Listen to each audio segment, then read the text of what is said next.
Students, कैसे हैं आप सभी। उम्मीद कर रहा हूँ कि आप सभी बहुत अच्छे होंगे। और जैसा कि आप सब जानते हैं कि फिजिक्स का हमने लास्ट क्लास में एक सिलेबस डिस्कस किया था, और आज हम अपनी पहली पहली क्लास के साथ पहले पहले चैप्टर के साथ, जिसका नाम है मोशन, हम यहाँ पर जुड़ चुके हैं। आप सभी का वेलकम है। क्लास 9th साइंस फिजिक्स के चैप्टर 1 मोशन को हम यहाँ पे बहुत अच्छे से डिस्कस करने वाले हैं। और मैं आप सभी से रिक्वेस्ट करूंगा, स्टूडेंट की क्लास यहाँ पे स्टार्ट हो चुकी है, आपके फाइनल टर्म के एग्जाम में आपकी बहुत मदद करेगी। और याद रखिएगा स्टूडेंट, इसके आप बहुत अच्छे तरीके से यहाँ से नोट्स भी बनाते हुए चलिएगा। सब कुछ बहुत अच्छे से हम यहाँ पर प्रैक्टिस करने वाले हैं। एक बार आप सभी से रिक्वेस्ट रहेगी, क्लास शुरू हो चुकी है, क्लास को शेयर कर दीजिए, लाइक कर दीजिए, और अभी तक अगर पासबुक को सब्सक्राइब नहीं किया तो पासबुक को सब्सक्राइब कर लीजिए। स्टूडेंट, आप सभी जानते हैं लास्ट क्लास में मैंने आपको बताया था कि फिजिक्स के अंदर ये सभी के सभी जो चैप्टर्स हैं वो आपके इंक्लूडेड हैं। आज हम पहले पहले चैप्टर के साथ स्टार्ट करने वाले हैं, जिसका नाम है मोशन। ठीक है, सबसे पहले आज की क्लास में हम एक मोशन का इंट्रोडक्शन लेंगे, बेसिक्स के साथ बात करेंगे, क्योंकि स्टूडेंट कहा जाता है कि अगर आपके बेस स्ट्रांग है, फाउंडेशन आपकी मजबूत है, तो उस पर आप बड़ी सी बड़ी बिल्डिंग बना सकते हैं। तो आइए बिल्कुल बेसिक से इस चैप्टर की शुरुआत करते हैं, जिसका नाम है स्टूडेंट मोशन, यानी कि गति। देखिएगा, अगर हम बात करते हैं एनसीईआरटी के बारे में, तो एनसीईआरटी ने सबसे पहले हमें मोशन के चैप्टर के अंदर ये बताया है कि हमें ये पता होना चाहिए कि ऑब्जेक्ट दो स्टेट में हो सकता है। An object can be in two state. Object can be in the state of rest, जैसे आप देख सकते हैं ये इंसान यहां पर कुछ पढ़ रहे हैं, लेकिन इनका दिमाग देखिएगा मोशन में है, इनका दिमाग कहीं और ही है। तो ऑब्जेक्ट जो है वो दो स्टेट्स में हो सकता है, या तो ऑब्जेक्ट रेस्ट की स्टेट में होगा या फिर ऑब्जेक्ट मोशन की स्टेट में होता है। अब क्वेश्चन ये आता है कि ये रेस्ट और मोशन होते क्या है, ये समझ में आ जाए तो हमारा ये चैप्टर बहुत ही अच्छे से शुरू हो जाए।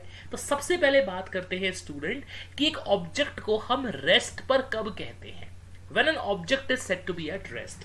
देखिएगा स्टूडेंट, जब भी हम ये बात करते हैं ना कि एक ऑब्जेक्ट रेस्ट पे है या मोशन में है, तो उसको हम हमेशा विद टाइम के रेफरेंस में बोलते हैं। जैसे कि अगर एक ऑब्जेक्ट अपनी पोजीशन को टाइम के साथ चेंज नहीं कर रहा, तो वो किस में कहलाएगा? रेस्ट पे कहलाएगा। बट अगर एक ऑब्जेक्ट टाइम के साथ अपनी पोजीशन को चेंज कर रहा है, तो वो मोशन में कहलाएगा। जैसे देखिएगा स्टूडेंट, अगर हम सबसे पहला एग्जाम्पल देखें तो book and cup are kept on a table. ये रेस्ट पर है क्योंकि ये अपनी पोजीशन को टाइम के साथ चेंज नहीं कर रहे।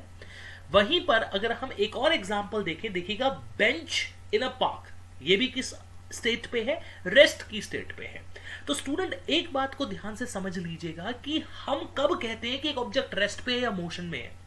हम कहते हैं कि अगर पोजीशन में चेंज आ रहा हो विद रिस्पेक्ट टू टाइम, तो ऑब्जेक्ट रेस्ट पे है। ठीक है, अगर चेंज नहीं आ रहा, अगर चेंज पोजीशन के अंदर आ रहा है विद रिस्पेक्ट टू टाइम, तो हम कहते हैं कि एक ऑब्जेक्ट किस में है? मोशन में है। जैसे देखिएगा स्टूडेंट, यहां पर वाटर फ्लो कर रहा है, यहां पर देखिएगा स्टूडेंट ये इंसान जो है वो चल रहे हैं, पीपल आर रनिंग टुगेदर, तो they are said to be in motion. तो सिंपल सी बात आ जाती है स्टूडेंट, एक बात का आपको हमेशा ध्यान रखना है कि एक ऑब्जेक्ट को हम रेस्ट पे या मोशन में तब बोलते हैं जब हम उसकी पोजीशन को टाइम के रेफरेंस में स्पेसिफाई करते हैं। अगर एक ऑब्जेक्ट की पोजीशन टाइम के साथ चेंज नहीं हो रही, तो आप उसे रेस्ट पे बोलेंगे।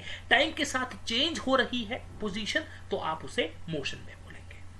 अब एक कॉन्सेप्ट आता है स्टूडेंट, जो एनसीईआरटी क्लियरली डिफाइन करती है कि आपको यह पता होना चाहिए कि रेस्ट और मोशन रिलेटिव टर्म्स है या एब्सोल्यूट टर्म है, ये आपस में जुड़े हुए हैं या ये अलग अलग है।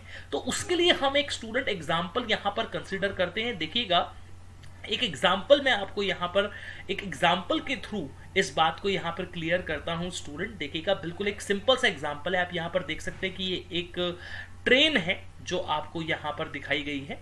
ठीक है, और अगर हम मान के चले कि हमारे पास स्टूडेंट ये एक इंसान है, ठीक है, थोड़ा सा यहाँ पर इस इंसान को हम यहाँ पर बना लेते हैं। ठीक है, तो देखिएगा ये एक इंसान है, और ये इंसान हम कह रहे हैं स्टूडेंट कि इस ट्रेन को जाते हुए देख रहा है। तो देखिएगा, अगर हम इस इंसान के फ्रेम ऑफ रेफरेंस के हिसाब से बात करें तो जितने भी पैसेंजर इस ट्रेन के अंदर है, जो कि ट्रेन मोशन में है, वो इनके रिस्पेक्ट में मोशन पे है। लेकिन जब दो इंसान जो आमने सामने बैठे हैं ट्रेन में, वो एक दूसरे के रिस्पेक्ट में रेस्ट पर हुए। ऐसे देखिएगा कि जितने भी पैसेंजर जो ट्रेन के अंदर ट्रेवल कर रहे हैं, अगर वो बाहर के जो इंसान हैं उसको देखते हैं तो उनकी नजर के रिस्पेक्ट में वो सब मोशन में हुए। लेकिन अगर हम बात करें कि वो अपने साइड वाले ही इंसान को देखते हैं तो वो रेस्ट पर है। तो हमेशा एक बात समझिएगा स्टूडेंट कि रेस्ट और मोशन कैसे टर्म्स होते हैं। रेस्ट और मोशन स्टूडेंट किस तरह के टर्म्स हैं, रिलेटिव हैं या एब्सोल्यूट हुए? तो स्टूडेंट याद रखिएगा, रेस्ट और मोशन जुड़े हुए हैं, क्योंकि एक इंसान के लिए एक ऑब्जेक्ट रेस्ट में भी हो सकता है और दूसरे इंसान के लिए वही ऑब्जेक्ट किस में हो सकता है स्टूडेंट? मोशन में हो सकता है। डिपेंड करता है उनके फ्रेम ऑफ रेफरेंस के साथ। एक और टर्म हमें इनिशियली पता होना चाहिए जो कि इस चैप्टर में डिफाइन किया जाता है, उसे कहते हैं रेफरेंस पॉइंट। क्या कहते हैं स्टूडेंट? उसे रेफरेंस पॉइंट। देखिएगा, मेरे एक फ्रेंड को मेरे घर आना था, मेरा चड्डी बड्डी, उसे मेरे घर पे आना था। अब उसने मेरे से बोला यार मैं घर तो लोकेट कर लूंगा, लेकिन मुझे घर लोकेट करने के लिए भाई कोई एक लैंडमार्क बता दो। तो मैंने उसको कहा कि भाई देख, जो मेरा घर है ना वो कॉफी शॉप के पास पड़ता है, कॉफी शॉप से 2 किलोमीटर के डिस्टेंस में मेरा घर है। तो ध्यान दीजिएगा स्टूडेंट कि जो कॉफी शॉप हो गई ना, वो रेफरेंस पॉइंट हो गई मेरे घर को लोकेट करने के लिए। तो अगर सिंपल शब्दों में कहें तो रेफरेंस पॉइंट क्या होता है? आप ये कहेंगे it is the point with whose reference position of an object is specified. जैसे मुझे अपना घर बताना था तो मैंने अपने दोस्त को कहा कि अगर मेरा घर कॉफी शॉप से 2 किलोमीटर के डिस्टेंस पर है तो भाई कॉफी शॉप एक रेफरेंस पॉइंट है जिससे आप मेरे घर को लोकेट कर सकते हो। तो सिंपल सी बात आ जाती है कि हमें अगर रेफरेंस पॉइंट के बारे में हम बात करते तो रेफरेंस पॉइंट को हम ओरिजिन के नाम से भी जानते हैं, और ये वो पॉइंट होता है जिसके रिस्पेक्ट में हम एक ऑब्जेक्ट की पोजीशन को स्पेसिफाई करते हैं। ठीक है स्टूडेंट, चलिए, तो मैं उम्मीद कर रहा हूं कि आज का ये जो पहला पार्ट था मोशन का वो आपको बहुत अच्छे से क्लियर हुआ हो। तो मेक श्योर कि आप कमेंट बॉक्स में कमेंट करके जरूर बताइएगा कि आपको क्लासेस कैसी लग रही हैं। मिलेंगे कल की क्लास में मोशन के पार्ट 2 के साथ, जिसमें हम डिस्कस करेंगे स्केलर एंड वेक्टर क्वांटिटी, कि स्केलर क्वांटिटीज क्या होती हैं और वेक्टर क्वांटिटीज क्या होती हैं। तब तक के लिए stay tuned, bye bye, take care, all the very best. जब पासबुक है नियर, हर एग्जाम है clear. Passbook, let's have it.